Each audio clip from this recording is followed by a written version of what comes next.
Hello everyone, my name is Cvetanka Walter and this is another Pass the Baton interview.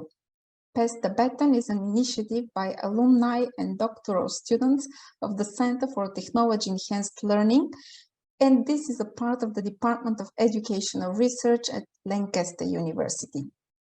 Students interview one another and symbolically pass the baton around. In December last year, I was the interviewee, and today I am the interviewer. I will pass the baton to Vjekoslav Hlede, who just like me is a former PhD student of Cohort 6 on the e-research and technology enhanced learning program. He is joining me today from Chicago in the United States, and it's very early morning there, while it's lunchtime from here in Germany. Hi, Vjeko. Good morning, Cvetanka. It's my pleasure to talk to you today. Would you like to introduce yourself briefly and share some more details about your work as a senior learning management system specialist? Hello, everybody. I am Vjeko Hlede, and I work at the American Society of Anesthesiologists in Chicago, USA, as Learning Management System Manager. I was recently promoted. So I support continuing professional development of physician anesthesiologists and perioperative teams. Those are the teams that cover the whole surgery process before, during, and after surgery. In addition to that, I'm involved in the Society for Academic Continuing Medical Education, especially their work related to technology-enhanced continuing professional development.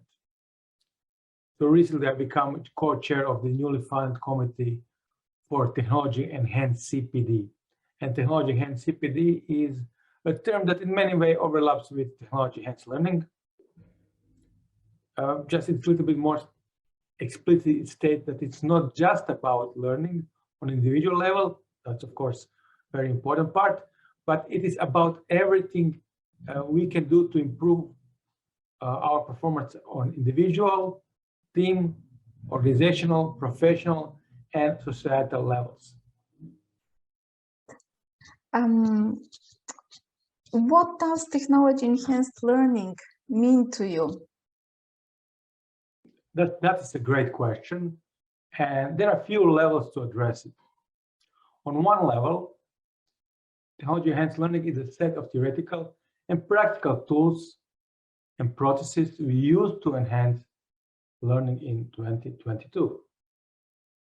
And it is fair to say that any kind of learning is technology enhanced in 2022.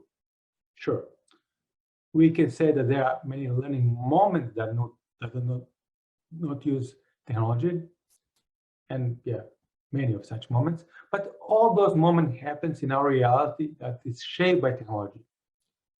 So even if you are attempting to use technology-free blackboard and chalk learning modality, learners are still networking.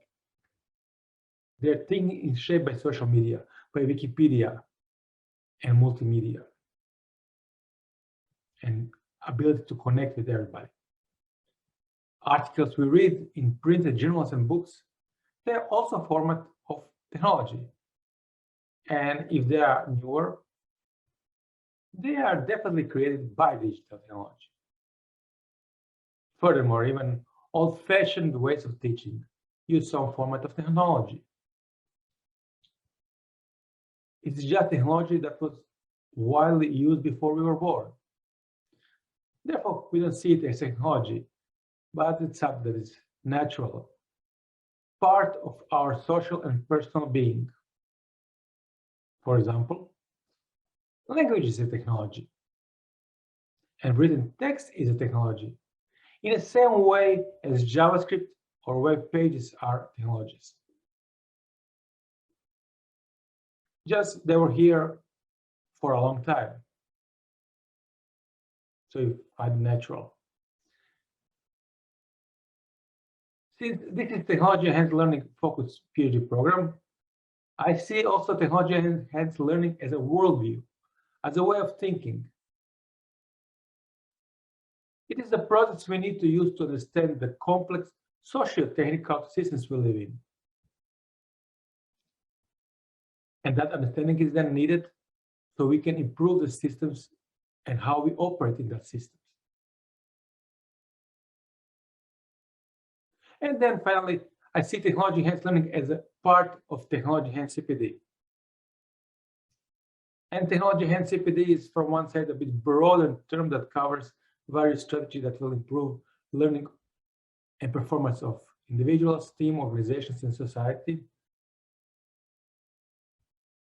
On the other hand, in the area that's relevant to personal life, CPD is a bit narrower term.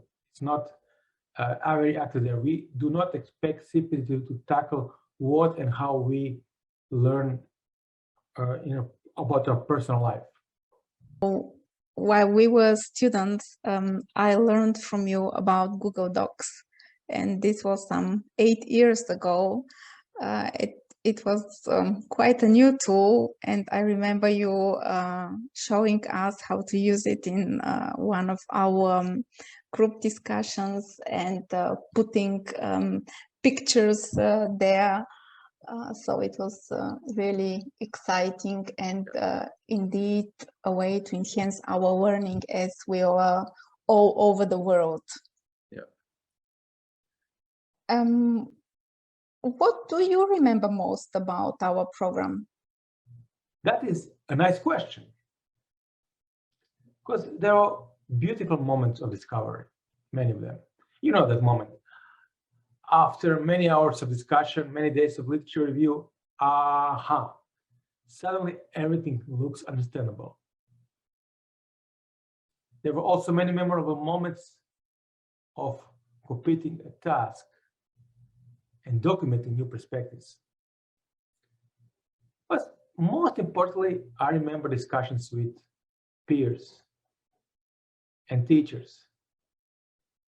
And whether we are talking about synchronous online communication, asynchronous online communication, or live meetings, video meetings, it was a great pleasure to be part of that vibrant community. Yes, we were really lucky to be a very motivated cohort and very supportive one, willing to share a lot of information and to give feedback to each other. And today, as alumni, we both are part of the Center for Technology Enhanced Learning. What do you get out of this membership? I would say I got a few things. Connection is a big one. Then there's some nostalgia for the days when I was a student. And of course, there was a big chunk of identity, because I am very proud to be alumni of Lancaster, completed PhD at Lancaster. So that's a big thing. I can't agree more with you. Yeah. What do you wish you had known when you started the PhD program? Well, focus. Focus is a big word. Focus is mentioned many times, but it's worth repeating. Both learning and research are much more pleasurable and impactful if you're focused. For example, if you're writing a paper or PhD assignment or writing a PhD thesis, do not try to reinvent the wheel. Document what you need to achieve and focus on achieving that. Leave all those additional ideas for when you achieve what is important. For example, paid research projects before you complete thesis might be a problem. They might be great ideas, but they might suck a massive amount of your energy and time. And if you add to that your work life, personal life, at the end your thesis can suffer. However, if you're focused on completing your thesis, and plan to work on those pet projects as a PhD educated professional? Well, those at a time might not be pet projects anymore. They may become papers published by a doctor or valuable practical projects. Also, I was told that it's not that I didn't know, but more problem is that I didn't practice for a long time. Reflection. Reflection is a big word.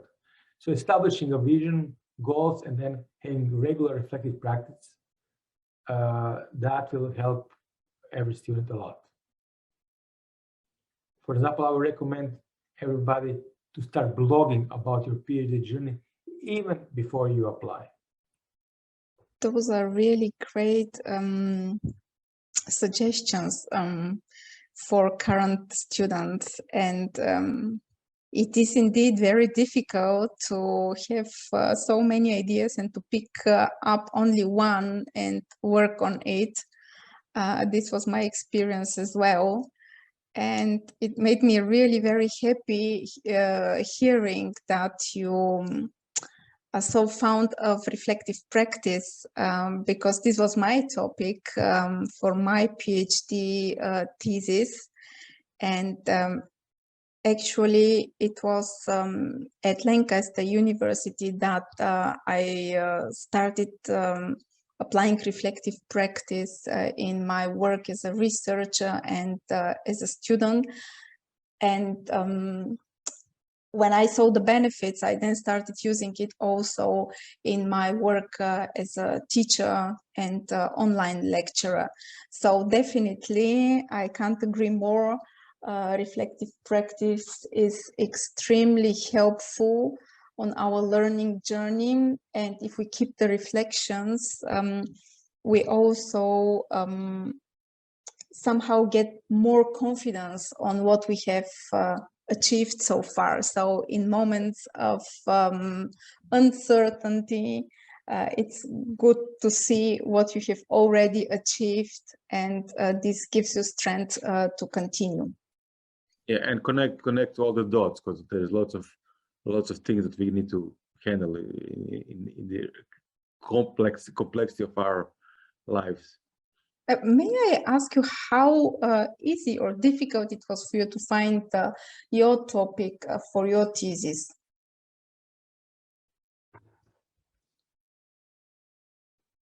Actually, it was not hard to find a thesis topic, because the topic relates to things that I experience daily. I work for the American Society of Anesthesiologists, and we support continuing professional development of physician anesthesiologists and their perioperative teams. That means nurse anesthetists, anesthesiologist assistants, surgeons, and actually there's a whole area of team members. So it was natural for me to focus on interprofessional technology, enhanced learning of perioperative teams, and how that learning relates to quality improvement. So that part was easy. A more challenging part for me was to find a methodology that could tackle that complexity. Originally, I started with a methodology that is not well suited to understand complex interaction between diverse stakeholders involved in perioperative practice. So I switched from phenomenography and interpretive stance to a critical realist stance during the process, and that helped me a lot. Unfortunately, also, it took me some time to get there, so that's something to be cautious about. Yes, and you talked at the beginning about the different perspectives we can take when we talk about technology-enhanced learning. Is there something missing in the discussion, or in the discussion today, or perhaps what is the most important aspect in today's discussion from your point of view?